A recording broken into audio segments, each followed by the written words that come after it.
Work for Warriors, and today we're going to talk about interviews, how we can benefit you as a company. First of all, I'd like to talk about the purpose of interviews. I want you to approach the purpose of an interview from two different perspectives. First of all, from the employer's perspective, and second of all, from your own perspective. Now, the employers are looking at the interview as a way of finding out what your strengths are and how you're going to fit into their company. So they're going to basically ask you questions to try to find out how you answer them, to see how you fit in. You, on the other hand, this is an opportunity for you to show out your qualifications and your career ambitions and see how they align with the company. But also, it's your opportunity to look at the company and find out if it's something that you even want to do, because sometimes you'll get to an interview and the people that are interviewing you can actually turn you off from the company, or you can find out that the company culture is not right for you. But the main thing you want to remember is it's not an interrogation as much as it is an opportunity for both parties, you and the employer, to figure out if it's the job that you want and if you're the candidate that they want. So always approach it from that perspective. That way it can actually decrease the amount of nervousness that you have and increase the opportunity for figuring out if it's the right job. Now that we talked about the purpose, let's talk about the basic interview types. The first one, which is the least invasive, is what we call the telephone interview. The telephone interview can either be on a telephone or it can be on a VTC, a video teleconference, where you can actually see them and they can see you. And it's basically where you don't have to go into the company. It's a lot of advantages to the telephone interview. First and foremost is the fact that being that you're at your own comfortable settings, it's going to be a lot more comfortable for you. But a couple of things I want you to think about is you want to make sure that you are actually dressing up for the interview, whether you're wearing a suit or business casual or whatever the stuff is that you're going to wear. You want to make sure that you're wearing it so that you can actually get in the right mindset of conducting a professional interview. If you're going to do the telephone or the VTC interview, you also want to make sure that your background noises, whether kids or dogs or television or radio, those are all silenced so that you won't have any interruptions during those interviews. The most common type of interview, however, is what we like to refer to as a face-to-face interview. And this is where you go and sit in front of the interviewer, and they're going to ask you questions. They're going to have you, do the introduction. They're going to ask you questions. They're going to give you a chance for following up. And a lot of people get nervous at this type of interview because it makes them feel like they are under an interrogation, which, like we said a minute ago, try to get away from that mindset and remember that it's just an opportunity for both parties to figure out a way to, if this is the right person, if this is the right job. The third type of interview that we're going to talk about is the panel interview. And this is where when you go into your interview, instead of having one interviewer, you might have a panel of interviewers who are going to be interviewing you at the same time. And each one of them might have a question themselves or a series of questions that they're going to ask. Sometimes a panel interview can be not only the hiring manager, but also like a immediate supervisor. It could also include technical experts from the company, such as engineers or telephonics or IT, or somebody from that specific field in which you're going to be working to sit on the panel interview so that they can get a better idea of who you are as a person. These can be intimidated sometimes, but once again, try to get away from that intimidation mindset and think about the opportunity to show about yourself as well as find out if they're the right company for you. Another type of interview is called the group interview. And this, unlike the individual interviews that you're going to have in the other three, the telephone, face-to-face, and panel interview, the group interview is an opportunity for them to bring in multiple candidates, which can be distracting sometimes, but it also provides a more settling interview practice because it allows you to be interviewed with others so that the focus isn't only on you. And sometimes it can be whether they are asking individual questions of individuals, or they can ask you team questions, or actually give you team events that you have to overcome during these group interviews, so that they can get an idea of how you work as a team. And the last type of interview we're going to talk about is what we call sequential interviewing. And this is where, you might go through a series of interviews to include one or more of the other ones we've talked about. Say, for example, a company might call you up individually and say, hey, let's get a telephone interview, and they'll interview you as a preliminary, then bring you into as a face-to-face with the hiring manager, and then bring you into a panel interview so they can talk to multiple experts, and then bring you in with a group interview to finalize everything. But the main thing about a sequential interview is once you get that first interview or that first call about an interview, ask them questions about it to find out what type of interview it is going to be so that you can prepare for it. And also if there's going to be multiple or sequential interviews that you need to prepare for as well. Now that we've talked about the basic interview types, let's talk about how you can prepare for your interview. And there's a lot of different steps and a lot of different things to think about when it comes to the interview preparation. One of the things that I've noticed since I've been working for Work for Warriors is a lot of folks feel confident with the way they talk. And so they'll say, well, I don't need any preparation for the interview, and I'll walk in there and completely bomb it because they are completely unorganized. So one thing I want you to remember about the interview preparation, the more you prepare, the better you're going to be. So never, never, never forego the preparation. Always do the preparation. That way you can make sure you're prepared, because there's so many different things to think about to set you at ease and to make sure that you are setting the best message forward. Now, first thing I would do when it comes to interview preparation is carefully examine the job description. When you look at the job description, you want to make sure you understand everything there is to know about that job description, from the responsibilities to the qualifications, the type of pay, the type of things that are going to be expected of you, everything. And that way you can make sure that as you prepare for this, it gives you the opportunity to not only prepare for the questions you're going to see and the role that you're going to fulfill, but also the type of things that the companies are looking for, so that you can prepare for that as well. After that, you want to consider why you're interviewing and your qualifications. Now, when you ask why you're interviewing, are you interviewing out of desperation because you need a job and your family's about to be kicked out on the streets? Or are you interviewing because you want the job, because you want to make a difference in the world? Now, it sounds trivial, but believe it or not, those two different perspectives on why you're interviewing are going to affect the way you interview. The one thing you want to remember is never come across desperate. You always want to be prepared, and you always want to showboat yourself as being the best possible candidate. Don't lie, but you want to be truthful. It's about being the best possible candidate and the best possible fit for that company. In doing so, why you're interviewing is just as important as the fact that you are interviewing. And you also want to review your qualifications, and not just to know your qualifications and your experiences, but how these qualifications and experiences can fit into the company and the company culture in which you're about to embark. You'd be surprised at how many people show up for interviews and either don't know their own qualifications or don't know how those qualifications fit in with the company. Now, if you know that, it's so much easier to answer the questions and show them how you're going to fit in their culture than it is if you don't take that time in the preparation process. After you've done that, you want to perform research on the company and the role you will be fulfilling. Understanding the company is huge, because that allows you to not only template your answers and temper your answers on how you're going to fit in, but also allows you to determine if the company is formal or if it's informal, such as Google or GE, or if it's a company based on a strict hierarchy or a flat hierarchy, which allows everybody to talk, or if it's a company that is a traditional company or a modern or contemporary type of company. All these things help you figure out the ways that you're going to answer the question, and also lets them know that you've done research about the company so that you can shine above the other candidates in the interview process.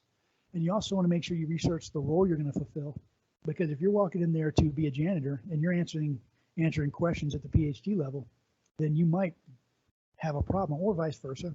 You might have a problem when it comes to showing that you can fit that role. After that, you want to consider your answers to common interview questions. Now, this sounds trivial, and I know a lot of people will look at this as being something they don't need to do. But in reality, it is so important, because there are so many questions that are so common to interviews that people will get in there and answer a question with a 5 or 10 minute dissertation about something that has nothing to do with that question in the first place.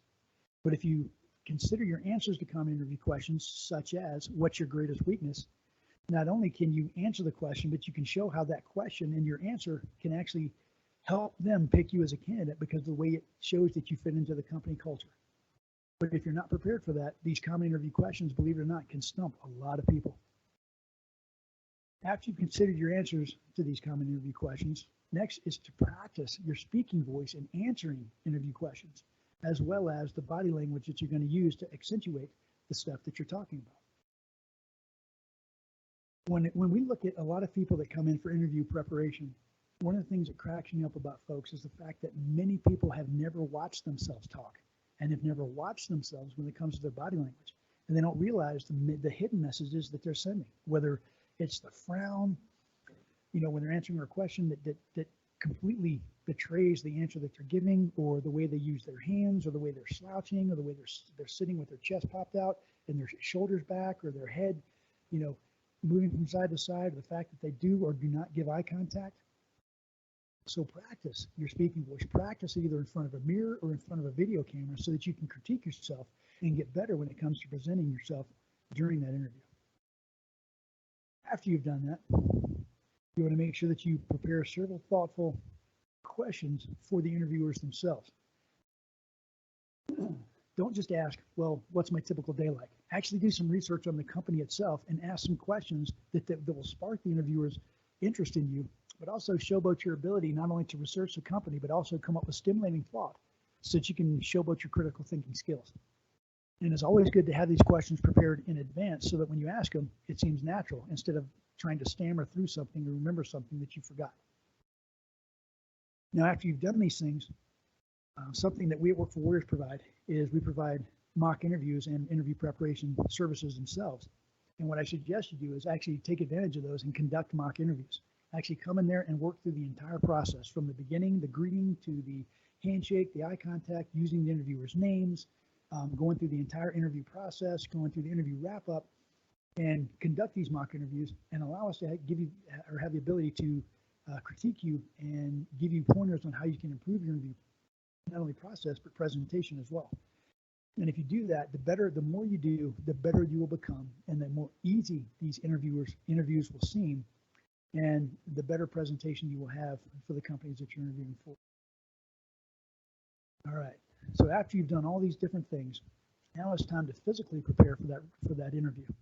And you want to print a couple things to take with you. That way you not only look prepared, but you're prepared in case they ask questions. You want to print about 5 copies of your resume. You want to print about 5 copies of your accomplishments. And these are things that you can use to showboat yourself and to hand out to interviewers that aren't prepared. Or sometimes they might have an interview or a resume or a list of accomplishments sitting right in front of them and ask you to find out how you're going to react. And if you, without even missing a beat, reach into your portfolio or your briefcase, pull out that resume and the accomplishments, that just helps you look that much more prepared. And I'd also print off copies, at least 5 copies of your references for the same reason. But make sure you have all those 3 handy when you walk into the interview itself. Now, before the interview, and I suggest about a day before the interview, is make sure that you prepare your attire. And this is huge because I cannot tell you how many times we've talked to people who've been stressing out because they couldn't find the right socks, they couldn't find the right belt, the right tie, the right handbag, whatever it is that they forgot to prepare the night before. Make sure your suit or your attire is properly cleaned, properly pressed, whether you have it dry cleaned or you press it yourself. Make sure you have everything from the shoes to the tie to the watch to the hat, handbag, socks, everything laid out the night before. This not only will help you feel better prepared, but will also help you in the preparation process, just in case life gets in the way and you have something that creates a little stress right before you leave for the interview. The next thing you want to do is you want to make sure you prepare your travel arrangements. This is huge. Make sure you have the address if you're going to use a GPS. And it actually helps the day before, or maybe a couple days before, to drive the route during the time that you're going to be using for the interview to make sure that you not only have your directions laid out, but you also take into consideration traffic lights, or any kind of setbacks. That way you're prepared and you can leave the day before, the day of, with enough time to get to that interview and have plenty of time to relax and be nice and calm. Something you want to remember when it comes to the interview is you want to practice selling yourself. It's not about just talking. It's not about, talking for, time on end. It's about talking succinctly. It's about talking effectively. It's about having the ability to show them that, not only were you a great fit for this company, but you have the ability, the experience to do the job that you're doing. Not necessarily so much about the time when you were 12 and you were in the Boy Scouts and you got lost in the woods and you found a cricket. I mean, these things, some things like that, you'd be surprised people talk about during interviews, but you want to make sure that you're prepared for that. You also want to prepare to get ready for the follow-up after the interview. Now, there's several things that happen after an interview. You want to make sure that you're prepared to send the thank you letter or the thank you email. You want to make sure that you are prepared to follow up with the company. You want to make sure that you're prepared to start work, or if you have follow-on interviews or whatever, you want to make sure that you're prepared for additional childcare or travel arrangements or outfits or whatever it is you can think of that could happen after the interview until the time you get employed. You want to make sure that you're 100% ready for those things. All right, now that we've talked about the preparation, let's talk briefly about how to dress for an interview. First and foremost, you want to always dress professionally. Even if the company is wearing jeans and t-shirts every day, you want to dress up a little bit to make sure that you're looking professional, because the first impression you give them is going to be the most lasting impression. And when it comes to dressing professionally, you also want to make sure that you are dressing fashionably. So if you're wearing a suit that was made back in the 1920s, you're probably not dressing as professionally as you think you are. You want to make sure it's modern. You want to make sure it's even traditional. You want to make sure that it's up to date. Men, one of the things you want to think about is you always want to wear a suit, because when you wear a suit, you can't go wrong with a suit. Just make sure it's properly pressed. Make sure it's probably taken care of, and it's nice and clean. Same thing with women. If you wear a suit, traditionally, wearing a suit with pants is probably your best bet. If you do wear a skirt, however, you want to make sure that the skirt is properly maintained, it's proper length, and it's proper appearance for that professional appearance. And don't be afraid to overdress a little bit. You know what I mean? Like I said earlier with the jeans and t-shirt comment. If you walk in with jeans and t-shirt, it might be the best t-shirt you own, but it never hurts to overdress just to be on the safe side. All right, how to prepare for your attire. First and foremost, research. You want to research the company and find out what are the clothes that they wear. You can do this by a plethora of things. You can either look on their social media, you can drive by the company, you can email the HR representative, for example, and say, what is the attire for the interview? You want to think about the industry in the region. For example, this region down south is going to be, down in Mississippi is going to be a slightly different from, say, the region up in New York, where the down south is going to be a little bit more traditional, where the up north in New York might be traditional with a twist of modern or contemporary suits. You want to make sure that if you do wear the day-to-day wear, or you find out what the day-to-day wear is of the company, you want to make sure you dress it up so that it's above what they normally wear for the company. Probably your best bet's to stick with a suit. You want to make sure you keep your shirt simple, not overly plaid or overly detailed or designed. You want to make sure it's a white or a light blue or gray or something like that. Just going to keep the shirt simple so it doesn't stand out and you don't look too gaudy. If you don't wear a suit, however, you want to pick something that's going to be at least classy, because you want to make sure like I said, you make sure that that first impression is the best impression you can possibly make. Now, if you're a female and you're wearing a skirt, you want to wear hosiery to make sure that because that kind of dresses up that skirt suit. You definitely want to skip the jeans. You definitely want to skip the jeans with holes in them. You want to make sure that the tennis shoes are left at home as well. You want to make sure you have a leather-based shoe. You want to make sure that you clean and iron your outfit and make sure it's looking very good. As far as a shoe, like I already hit on that a second ago, but you want to make sure it's a conservative shoe, not something that's going to be too gaudy or outlandish.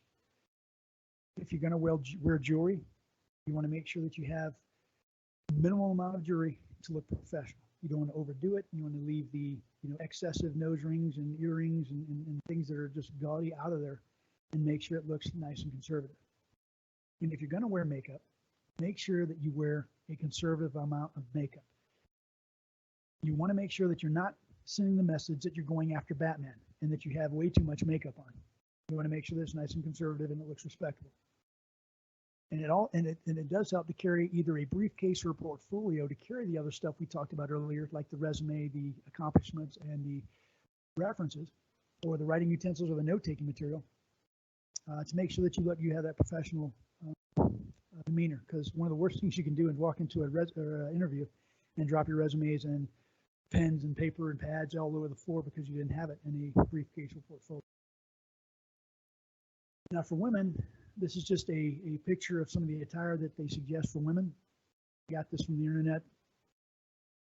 Like the lady on the left, button down, slacks, nice shoes, statement dresses, khaki mix, and that suit, bow blouse and skirt, black dress and tights. All these are basically, as you can see, what we talked about earlier, is they look professional and they look respectable and they look conservative. They're not over gaudy and they're not revealing too much, and they're very, very conservative. All right, some things to think about to bring to your interview. Number one, travel directions. Like we said earlier, you want to make sure that GPS is ready to go so that you don't forget where you're going or can't find the place. Because showing up late because you couldn't find it, all it shows is that you're unprepared. Make sure you bring your portfolio in your briefcase. It's fully loaded with your resumes, your reference sheet, etc. If you have business cards, make sure you bring your business cards with you because that always shows some professionalism. And it never hurts to bring pens and notepad because when you take your pen and your notepad out and you take notes, you write down the interviewers' names, you take notes of things you talked about. Not only does that look professional, but that also gives you an opportunity, first and foremost, to remember the names of the people interviewing you, but it also gives you a wonderful opportunity to bring up things that you've talked about during the interview in the thank you letters, in the follow-up emails, to make sure that they know that you're not only paying attention, but it shows a lot of interest as well. So remember your accomplishment sheets, 5 copies. Never hurts to write down your list of questions and bring that with you. And have like a presentability mini list. Now this one, a little bit of humor here, but also some seriousness.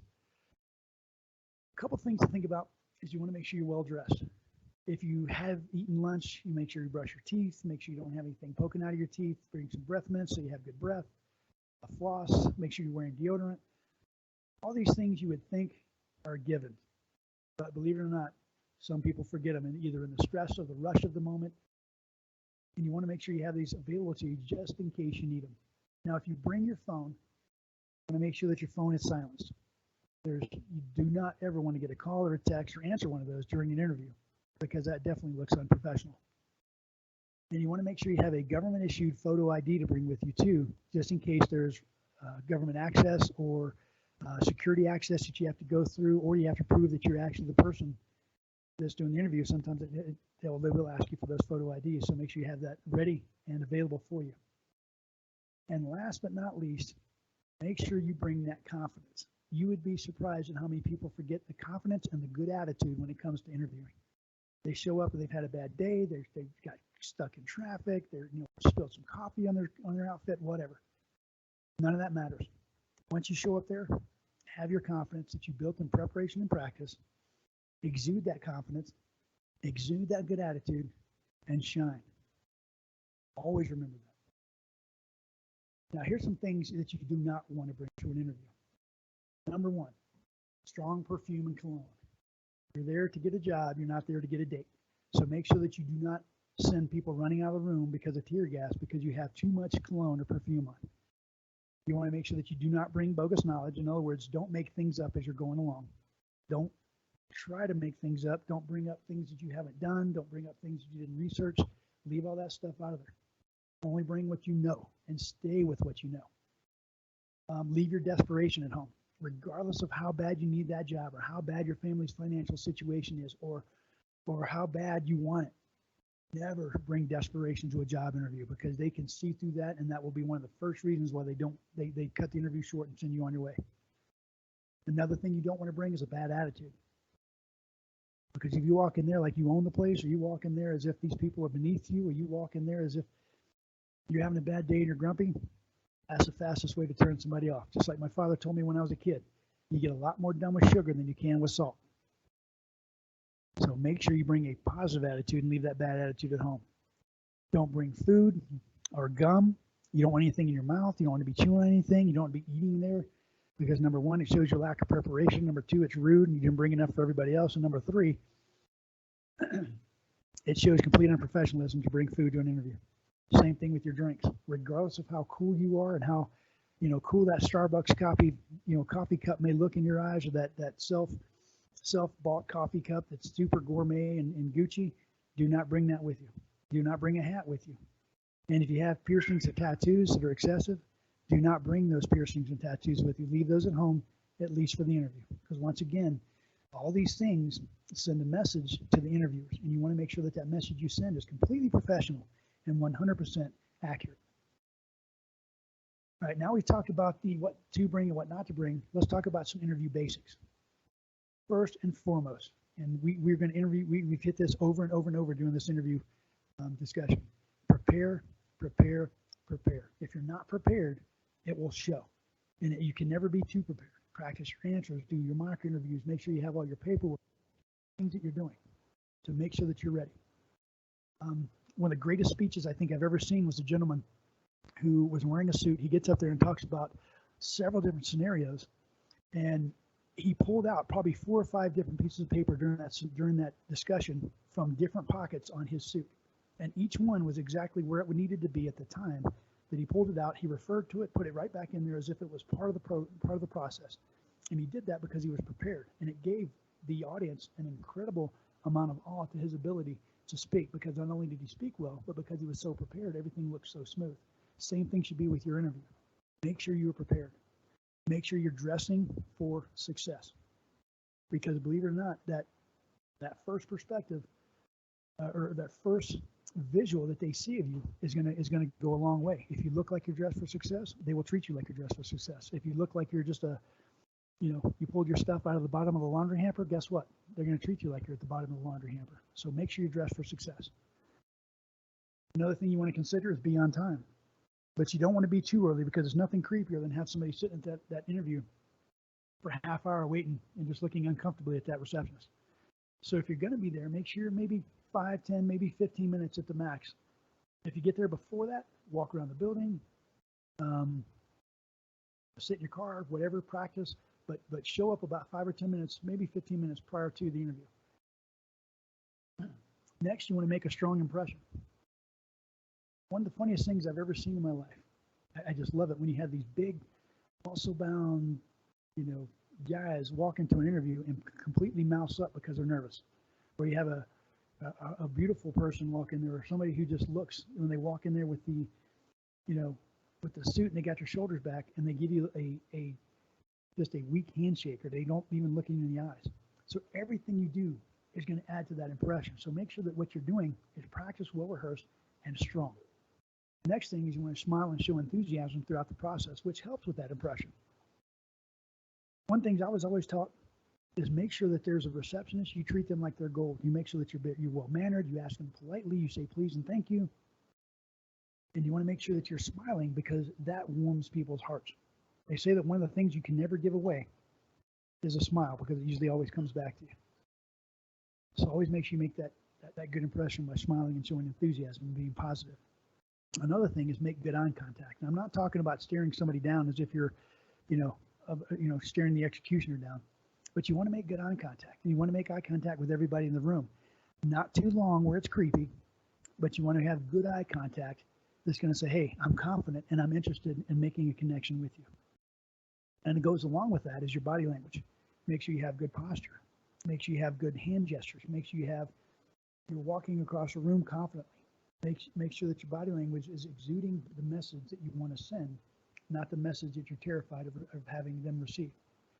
So practice your body language, and also allow the interviewer to take the lead during the interview. I was reading an article a while back, and it was talking about several things that cause interviewers to be to shut interviews down quickly. And one of the ones that stands out the most is when people try to take over the interview and run the interview. So what I suggest as an interviewee is allow them to set the pace, allow them to set the mood, allow them to set the cadence, and allow them to set the ambiance of that interview. And if you do that and answer to them, that mirroring effect, believe it or not, is one of the best compliments you can give them, and actually helps build a connection with that interviewer. Never overtake the interviewer.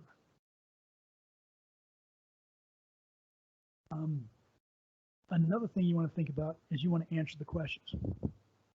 So if they ask you your greatest weakness and you start talking about the Boy Scouts or the Girl Scouts and the time that you were in the woods and you found a cricket and you found out that your weakness was that you had no attention to detail, and you start talking about your sister and how your sister had a problem with the dog that your mom bought when you were 6, and that dog really, and you never answer the question and you never really make a point, you got to be very, very wary of that.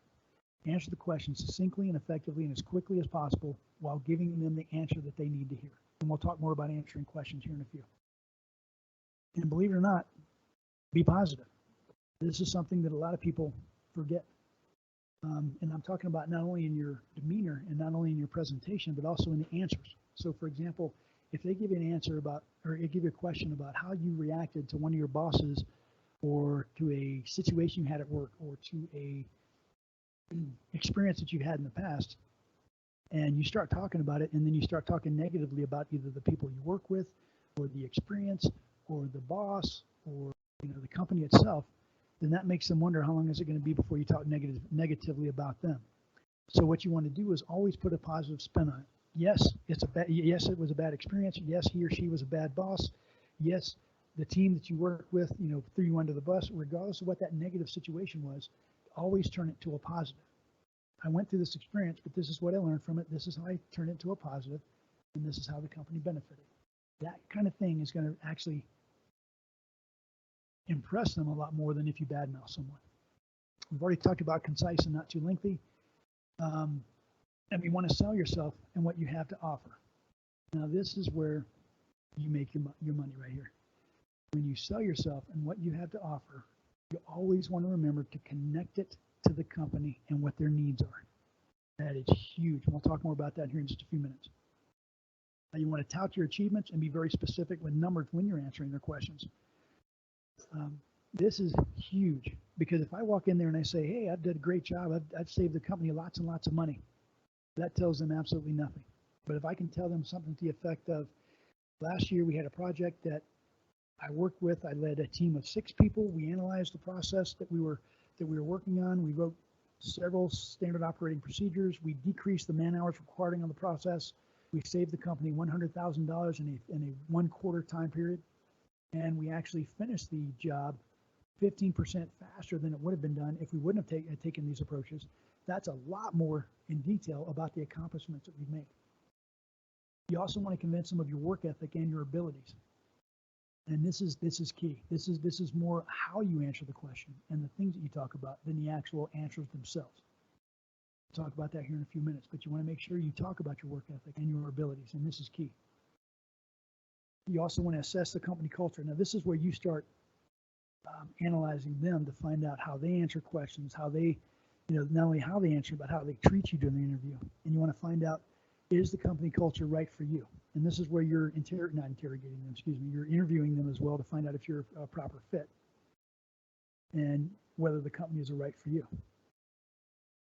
And you cannot take this too lightly. This is something that's key because I've talked to so many people out there that have gone to an interview, they think they want the job, but they forgot to analyze the company culture, or they had a couple of red flags during the interview. They get to the job, and next thing you know, they're miserable, they hate the job, and they can't wait, and they come back to us and like, hey, I can't wait to get another job because that company is horrible. So always remember to evaluate your fit within the company. A couple things you want to remember too is discuss your career goals, because like I said, it's not just them interviewing you, it's you interviewing them. And if your career goal is to go to this company, take the job, whatever job that may be, and yet have some opportunity to promote and to get something better within that company and to become a leader or a technician or a technical expert or something within that company, you want to make sure they know that. And if they answer back and say, hey, this is a job that has no promotional opportunities, now that you've talked about your career goals, you're analyzing them and you're realizing that, hey, this is something that I either A, am willing to take the sacrifice, or B, I don't want to do it all. But either way, you're discussing your goals with them and make sure that they understand them.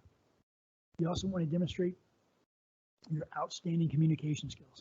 And I'm not talking about just the way you talk or just your body language or just your eye contact. It's the way you talk. It's the things that you say. It's the way that you develop sentences as well as get your answers out there. So this is one thing you definitely want to practice, but you want to make sure that they understand that if it says on that resume that you have a effective communication skills or you're an effective communicator, you want to demonstrate that during that. You also want to know when to talk. Study the interviewers. I've seen a lot of people that interviewers will start asking questions and they will interrupt them right in the middle of a question because they want to answer it. Or there's that long dramatic pause after the interview asker questions and the people forget to talk. But you want to make sure that you know when to talk. You want to, like I said, feed off of them and let them set the pace. You also want to watch your language and make sure you're saying the right things. For example, if you're going there to work as a janitor, you want to talk about your PhD level language. If you're going in there for a corporate job, a corporate leadership job, you don't want to talk like a janitor or a sailor. Or you don't want to cuss. You want to make sure that the things that you're saying are like totally professional instead of, I don't know, maybe like I was, full of catchphrases or full of things that you don't want them to know about. So make sure you watch your language and watch your attitude too. And believe it or not, in your language, in your nonverbal cues, in your body language, a lot of times these things betray your attitude. So make sure you're watching your attitude, because your attitude starts, your body and your language will follow. You also want to know when to listen. And my mom always told me when I was a kid, you have 2 ears, you have one mouth. So you want to listen twice as much as you speak. So that is huge. So make sure you're listening, but not just listening, but listening effectively. So not just being quiet and formulating your own answers, but you want to hear what they say. That way you can use what they say in your answers or in the questions that you have, or during the discussion. And you also want to have an answer for everything. Now, this is very shaky ground right here. And I'm not talking about being a know-it-all. That's not what I mean at all. But you want to have an answer for any question that they could possibly give you.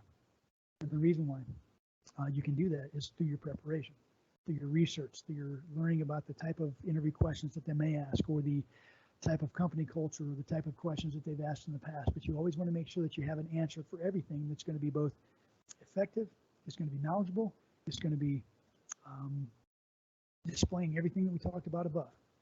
And last, here in the interview basics, you want to be truthful. You never, ever want to lie. You never want to tell a false truth or a half truth. You always want to be completely truthful in everything you say.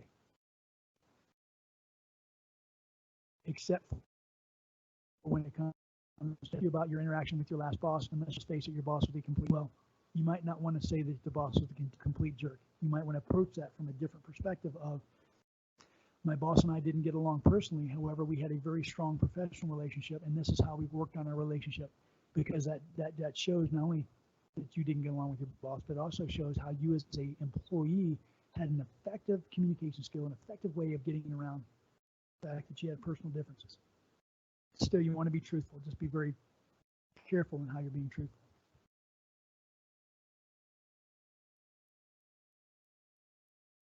You always want to keep it professional. This is a personal interview. This is not a chance to show how it's a chance for you to be professional. And at the end of it, you want to make sure that you ask well thought out questions. We've already talked about that in the past, but the better prepared you are to ask these questions, the more well thought out they will think they are. After the interview, a couple things you always want to do. First and foremost, you want to ask for the job. You want to make sure they know, hey, I am very interested in this position. I really appreciate you for giving me the opportunity to interview, but I want to make sure that you're very aware that I'm very interested in following up with you and having this position. So make sure you ask for that job. That lets them know that without a doubt you're interested. The next thing you want to do is ask them about the follow-up. Now that we've gone through this interview, what's the next step? And you want to make sure that you ask them what's the next step and find out what that next step is, because this is going to be important in the thank you letter, and it's also going to be important in making sure that you understand the process. So if they tell you about, we'll give you a call in 2 weeks, make sure you reiterate, okay, I'm expecting your call in 2 weeks. If I haven't heard from you in 2 weeks, what steps should I take? And always make sure you ask these things, because once again, that lets them know that you're interested. And number two, it gives you a ball game plan so that you know what to do just in case they don't call you. You definitely want to shake their hand. You want to look them in the eye, and you want to thank them for their time and let them know that you really are appreciative of the fact that they took time out of their busy day to interview you.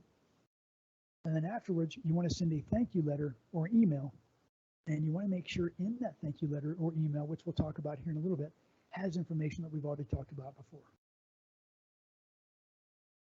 All right, answering interview questions. Believe it or not, answering interview questions is very easy if you have a template. If you think about what they're really asking you, if you think about the answer that they're looking for. Now, when they ask you something, they want to know about you, but they also want to know about how you're going to fit into that company culture. So you always want to tie the two. Some things for you to think about before you answer your question. What are they really asking? What previous experience do you have in this area? How can you attach the answer, all right? How can you attach the answer for the experiences that you've had in the past? Remember to think positive. We talked about that. Connect your strengths and skills to the answer. Because once again, you're trying to showboat yourself, not only with your strengths and skills, but also the fact that you have experience in this area in the past. And you also want to think about how can you fit in on their team. So if you take your experiences, you're taking it from a positive perspective, and you're connecting your strengths and skills to that answer. Now you can say, how can I fit into their team? And this is where you want to make sure that you're saying, I can fit into your team because of, and I can be an asset to the team because of. And you make sure you reiterate that over and over and over throughout the questions that you're asking, or that they're asking you. Now, as far as your template for answering questions, if you think about this, every question will be a lot easier to answer if you have this template. Number one, answer the question. What's your biggest weakness? Oh, my goodness. Well, my biggest weakness is, wait, what is my biggest weakness? I don't know. Well, that's what believe it or not, that's the reaction that most people get because they're not prepared. But if you're already prepared for that question, you know that type of question is going to be asked. Or if they ask you something you're unprepared for, simply take a split-second pause and think about it. What's your biggest weakness? My biggest weakness, and I'm going to go back to my experiences, and I'm going to say, hey, my biggest weakness was lack of emotion in decision-making. So I'll answer the question. In the past, I had a lack of emotion for decision-making. But first, they're going to go, Well, the next thing I'm going to do is I'm going to tell them, what did I learn from my experience? I'm going to tell them the process I went through. How did I grow? And then I'm going to tell them how I applied the lessons I learned. And then I'm going to tell them how this can benefit the company that I'm interviewing for. So, for example, if my answer was, what's your greatest weakness? And I say, well, my greatest weakness was I didn't use emotion when decision making. What did you learn from that experience? Well, I learned that a lot of people around me actually did use emotion with decision making. And what I found was my wife, unlike me, I'm a thinking decider. My wife is an emotional thinker. And, from a leadership perspective, a lot of times I would get focused on the job and make my decisions based on the job, and I would forget the people, and it would alienate others. So I started talking to my wife. My wife started giving me ideas on how I can change this. And she said, well, have you thought about the way people feel? No, I have not. Wasn't even a consideration. But she says, maybe you should think about the way people feel. So what I did was I started asking questions of others and finding out how they felt about certain decisions that were being made. And that opened up dialogue and actually helped me see things from a different perspective, helped them see things from a different perspective, and allowed us as a team to come together in that decision-making process so that not only did we make better decisions, but it also had buy-in and created a lot more effective decision-making as well as effective after actions of those decisions so that we could come up with the best possible solutions. And I think that the coolest part about that was it taught me how to be a much more effective communicator, a much more effective involver and includer of others within the decision-making process. And I think I can use this at your company to accomplish the same type of feat. And I see I went through that entire process. The question wasn't completely flawless because I made it up on the fly, but at the same time, you see how I went through that template and allowed me to answer those questions. So again, once you have that template figured out, questions will be a lot easier to answer. And something else to think about when it comes to answering questions, if you use the STAR method. The STAR method stands for a situation that you faced, a task that I was given or accomplished, an action that I took, and a great result that you achieved. For example, a situation I faced was at work one day. I realized that there was no handouts that we could give for a certain task or a certain training opportunity. So I talked to my boss, and I agreed that we needed to come up with this handout. So I was given the task of making the handout. So I went, did my research, went on the internet, went to other schoolhouses, went to other different places to find out the best possible format. The action I took was to create that template and that handout, and I reviewed it with my boss. And what we found out is that the handout was actually not only reproduced within our schoolhouse, it actually increased the effectiveness of our training because it gave the students something to be evaluated on and to take home with them and better themselves. But it also was adopted by other schoolhouses in the area because they realized it was such a great tool. And that's an example of the STAR method. All right. There are several basic question types that you need to prepare for. First is your basic interview questions. We'll cover all these in depth here in just a few minutes. Then you have your behavioral questions. Your behavioral questions are things about your behavior, or scenarios in which you will behave or could possibly behave in the future to give them ideas and expectations. Salary questions about salary. I mean, it's just pretty cut and dry. Career development questions, like how you would develop yourself or others. Getting started questions, how would you react in certain situations once you become a brand new member of our company. More questions about you to find out information about you as a person. And brain teaser questions. And brain teaser questions, even though they're not asked all the time, some companies do use these to find out how you think on your feet. All right, let's talk about each one of these individually. All right, basic interview questions. These are questions about you or about the interview process to just basically find out about how you think. And some of the examples, as you can see here, tell me about yourself. This is where you give your elevator speech, 1 to 2 minutes about yourself. What are your strengths? What are your weaknesses? Why do you want this job? That's huge, believe it or not, because a lot of people can't answer that one. What can you do for us that other candidates don't? And as you can see, each one of these questions are basic stuff to learn about you. Behavioral question types. Give an example of a time when you went above and beyond the call of duty at work. If you look at these questions, what you'll find is they're trying to find out how you behave in certain scenarios, whether it's a good behavior about your accomplishments or a potential negative behavior, as in the one where they're saying if you were at a business lunch and you ordered a rare steak and they bought you well done, what would you do? These are to find out how you're going to react in a certain scenario, and that helps them get ideas of how you're going to fit in with their team, whether or not you're going to explode and lose your mind, or thinking through the process, or you're going to involve others or exclude others. These are all behavioral ways of them saying, hey, do you fit? Salary questions. Now, these are examples of salary questions. Once again, these are not all inclusive, but these are ideas on what they're getting to find out your limits. For example, what salary are you seeking?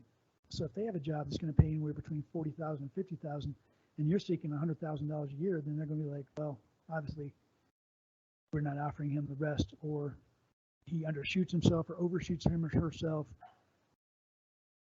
They want to find out, salary history. They want to find out what type of job you've had in the past, or what kind of level of responsibilities or pay and compensation you received. And there's a lot of different things they are trying to determine with your salary questions. So it's always good to research not only the job that you're trying to get, but also the industry norms when it comes to salaries across the board.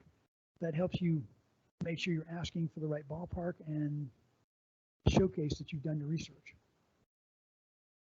Career development questions.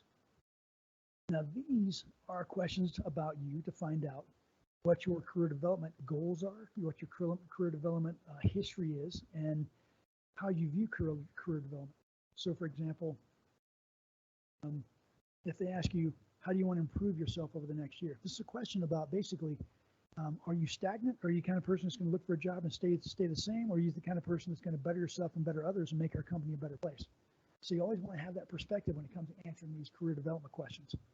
What kind of goals would you have in mind if you got this job? Depending on, like I said, are you planning on getting the job and becoming stagnant, or are you actually going to move this into something that and take it to the next level? If I were to ask your last supervisor to provide additional training or exposure, what would she suggest? This is a way to showcase your strengths and abilities. When you answer these questions, make sure you answer it thoughtfully, though.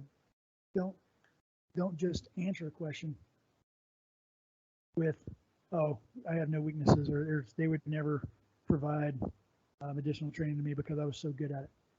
This is a way of saying, hey, I do have weaknesses, but if I were to get this training, this is what I could do with it, and this is how I could use it to better my position at your company.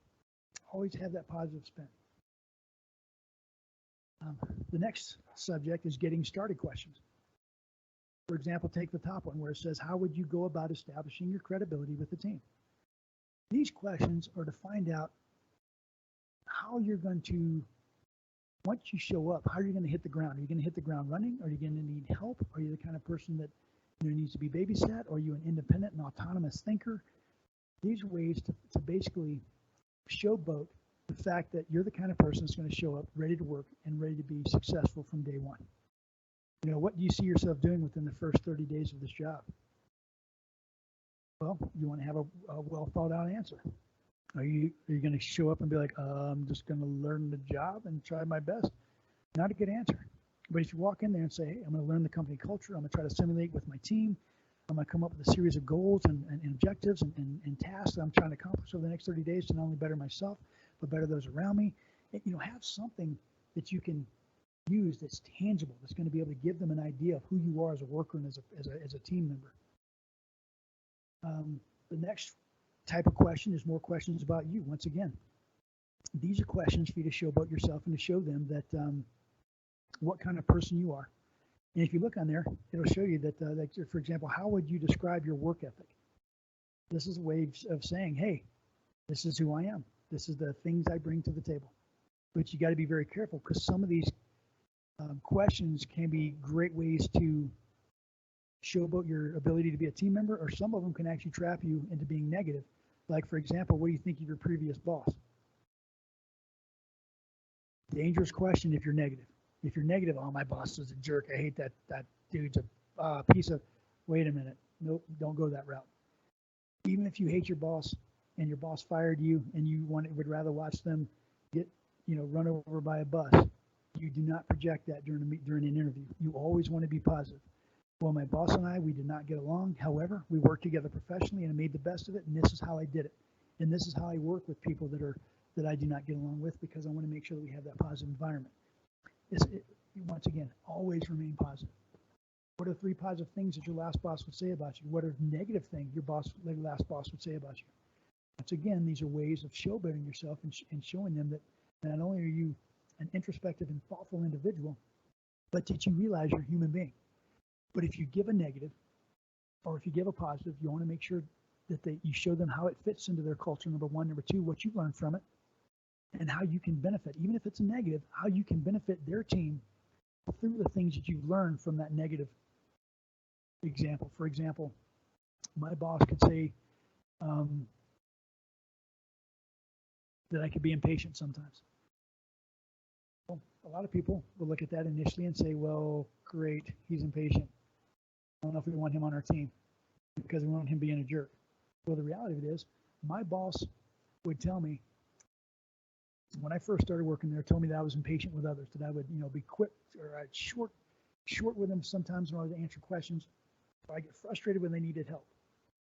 However, what I learned through not only his mentorship or her mentorship, but I also learned by researching on my own how I can be a more effective communicator and more effective leader by not being short, by taking their situation into consideration, but their answers into consideration, and actually using that to become less impatient with others and become more effective in dealing with others, and also with helping others get past their own limitations and making sure the other people have the tools they need to be successful.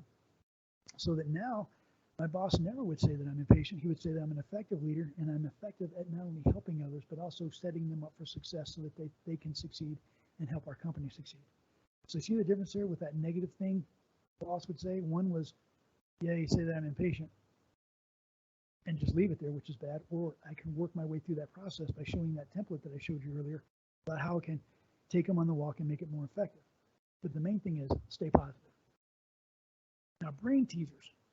The funny thing about brain teasers is I love listening to people get brain teasers, especially when they do not know the answer. For example, why are manhole covers round? I asked that to somebody the other day, and it was funny to me because they came up with all kind of geometry and trigonometry, and another one came up with aesthetic design and the way it looks and all kinds of other things. And they were just making stuff up, which I thought was really interesting because they spoke very well and they communicated. But the problem with it is they basically joked their way through an answer that they had no idea to. When in reality, manhole covers are round simply for the fact that so it doesn't fall through the manhole cover. That way they never fall through and they never get lost. So when it comes to brain teaser examples, try to answer the question as best as possible. If you don't know the answer, for example, why is there fuzz on a tennis ball? If you don't know the answer, try to think your way through it and answer it as succinctly as possible. But if you look on there, there's several questions on there that could be very easily answered as long as you think through it. Just make sure that when you communicate these things, that you're doing it with a good sense of humor, but just don't go off the deep end. All right, now we talked about the types of questions. Let's talk about your questions. At the end of the interview, they will always give you a chance, to ask any questions. And they'll ask you, do you have any questions for us? Always, always, always, always, always, always, always, always ask questions, because if you don't, that either shows a lack of interest or lack of intellect. And those are two messages that you don't want to give. You always want to ask questions, because number one, it shows interest in the company. It shows that you've taken the time to research the company. It shows your engagement, that you're actually interested in finding out more about that company. And you want to think about this, is that companies like proactive members who bring something to the table. They don't want yes men. They don't want people that are just going to, do a job without thinking most of the time. I mean, sometimes in certain jobs they do, but for the most part, they want to make sure that you are a proactive person that wants to find information about the company and shows interest in their company. So always ask questions. And it's not, and when you ask questions, make sure it's not something that you can easily find in a tech manual or a HR handout or on the company website. Use something that, for example, do you have any questions for us? Yes, actually, I was looking in your company handbook and I saw in there that your company ethos is X, Y, and Z. Well, what are some of the challenges that you've had for implementing that company ethos, and how can I be a more proactive member of that, or a proactive part of making sure that ethos is permeated throughout that company culture? Something like that. And it might not be 100% flawless, but at least it's showing interest. Or for example, if you have a job, I'm just making something up, an administrative assistant, ask them, if someone were to be successful, at the 1 year mark, and you were giving me my performance interview or my performance evaluation, what were some of the things that you would say that I would have been accomplished over the last year to become a successful administrative assistant? So show something that would get them to think and to answer the question. And here's some examples. What do you expect from team members in this position? Will the expectations change over time? What is a typical day like? Where do you see the company in 5 years? All these questions are designed to show them that you're interested in the job. And not only you're interested in the job, but you're interested in finding out what it's going to be like as you're working there. And that lets them know that, hey, this individual wants the job. All right, now that you've had a chance to answer your question, here's the things I want you to think about when it comes to wrapping up the interview. They've said thank you for coming. You're all standing up. You're getting ready to walk towards the door. You've already asked your pointed questions about the company and the job itself. Make sure that you restate your interest in this position. I'm interested in the position. I mean, sometimes it's that simple, where I really am interested in becoming that administrative assistant or whatever job title that you're asking for. Summarize why you're the one for the job real quick. I really think that my skill sets in A, B, and C are going to really make me an effective, not only an effective candidate, but also a great fit for this over, within your company to do this job. And then once you summarize those, always find out what the next steps are. So what should I expect? What are the next steps? And they ask them, is it a phone call? Is it an email? What are the things that I should expect from you in follow-up? And then when you find these information out, always send them a thank you letter or a thank you email, because this right here will personalize that interview process and let them know, or let them differentiate you from other candidates, because you'd be surprised at how many candidates either A, send a generic thank you letter or don't send one at all. All right, now let's talk about the thank you letters or the email. If you do, make sure that you take notes during those interviews. Make sure that you're prepared for this email or the letter, and that you are ready to go. So if you're doing an email, make sure you send a clear subject line. Don't make it ambiguous. Make sure something simple like thank you for the interview, or thank you, so-and-so, or thank you, blah, blah, blah. Let them know that you are thanking them, because that lets them know that they want to open it and see what you're going to say. You want to open it with a personal greeting. I would send one to each individual interviewer with their name on there. And once again, it goes back to the company culture. If they introduce themselves as Mr. Baker, if they introduce themselves as Jay,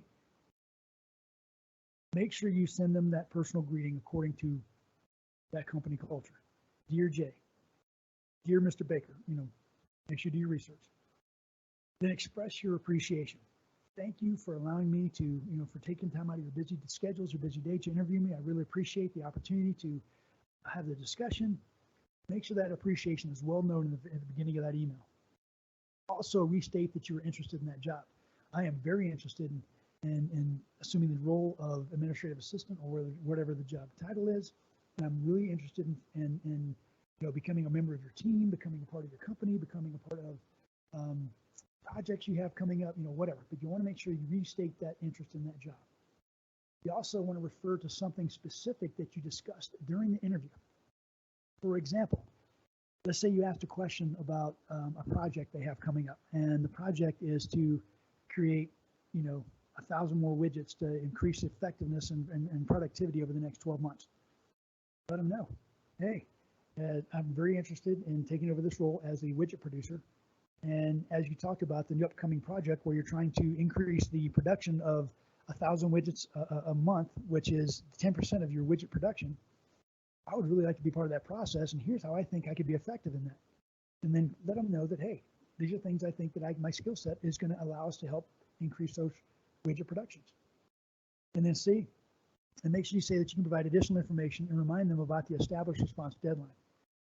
If you have any information, or excuse me, if you'd like to ask any more questions, I'd be more than happy to discuss these questions with you and let them know, or let you know the different things that I have to offer, blah, blah, blah.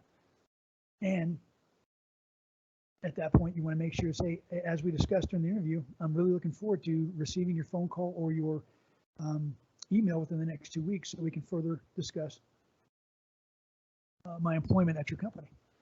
And then you want to close with a personal sign-off. Sincerely, Jay Baker. Sincerely, thankfully, Jay, with warmest regards, or whatever the type of sign-off you want to use. Make sure it's personal and professional, and then your full name. All right. Thank you letter takeaways. You always want to send a thank you letter or email within the first 24 hours of that interview. Never wait longer than that because that's considered rude. But you always want to make sure you get it as fast as possible. You want to send a separate thank you note to each interviewer, just like we talked about earlier, and make sure you title it to them individually with their name. You want to thank them for the opportunity. You want to be just genuine in expressing your gratitude. And you want to reiterate your interest in the job. Now, when you're writing this letter or email, you want to make sure you personalize it in every way possible. So, for example, if you're on a panel interview and there's 3 different people, and you've taken good notes because, like we talked earlier, you have your pen and pad during that interview, you want to make sure you personalize that email or that thank you email or thank you letter to that individual that you're titling that letter to. Refer to things discussed in the interview. So, for example, if person A asks a question about, the process of creating those widgets during that thank you letter, you want to talk about, say, I really appreciate you talking about the process of making widgets at your company. I'm really looking forward to becoming part of that process and help to try to streamline it. Make sure you personalize it to the things that they talked about, because believe it or not, that goes a long way with individuals. You also want to make an offer and show how your experience can help with their upcoming projects and tasks. For example, if it's during that widgets, you want to talk about something that you've done in the past. Maybe you were at another company that produced widgets and you want to, and you were part of a big initiative to increase productivity or effectiveness of the production of those widgets. Bring that up and say, hey, I'm really interested in becoming part of your initiative for widget production. As you can see from my previous experience at the last company I worked at, I was part of a big initiative to increase widget production by 15%. And not only did we do that widget production by 15%, but we also did it under the amount of time that we're supposed to, and with a minimal, and we minimized man-hour requirements for that widget production, which increased the bottom line. And let them know those things that you did in the past and how it relates to that project they have coming up. And before sign off, remind them of the established response time. I'm really looking forward to your email, your phone call here in the near future, so we can further discuss job opportunities or something like that. Always make sure that you have that that reminder so that they remember and you remember what the next steps are going to be. So we've covered a lot over the last several minutes when it comes to interviews, the types of interviews, the questions for interviews, the preparation for interviews, the thank you letters, the post and wrap-up interviews. And I hope it's been informative for you. And if you have any questions, please let one of our employment coordinators know, because we would love to help you in any way possible. Looking forward to talking with you, and I hope you have a wonderful day.